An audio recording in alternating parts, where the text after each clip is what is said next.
Immediately after I got out of the service, I was combative, always looking for conflict. Any kind of time that there was joy or any positive feelings, I find myself just being completely numb. I served in the Army as an 11 Bravo from 2001 to 2005.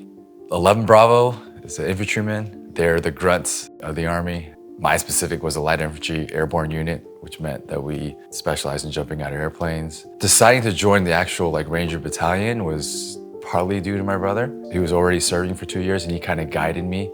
Our unit was involved with the capture of Saddam, so when we accomplished that mission, it was a pretty elating moment for all of us.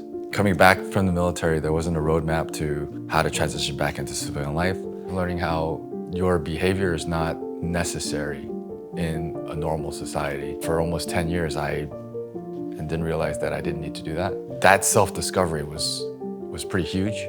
I experienced lots of barriers and blocks along the way of seeking mental health. I myself didn't want to heal. I wasn't ready. Many counselors have told me that it gets worse before it gets better.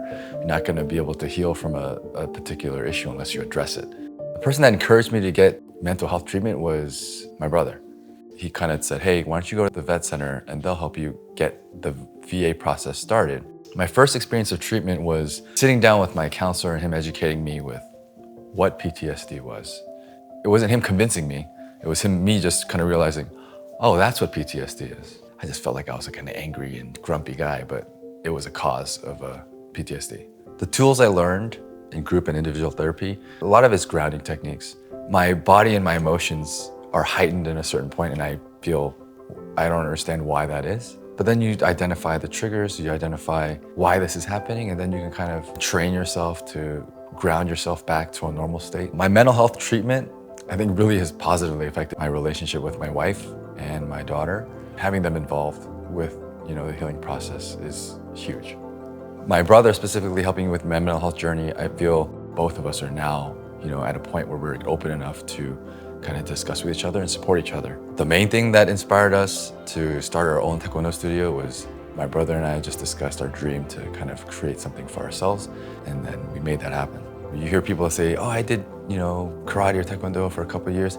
We're just the ones that never stopped doing it and continue doing it into our adulthood.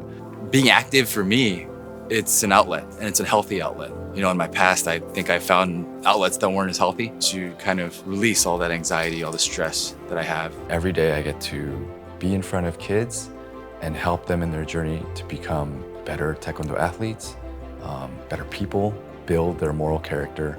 I really encourage other service members to seek treatment, mainly because the symptoms of PTSD is not something that you can identify. It's not like a broken arm. Why not get checked out? Why not go and get into the system and see what they can provide? I feel like vets need information. They want to know what the next step is. And that's kind of just how we're wired. You need intel. There is no way any service member completed a mission by themselves. There was always support. Unless you're Rambo thinking you can do everything by yourself, there's no way that you're going to be able to handle mental health on your own.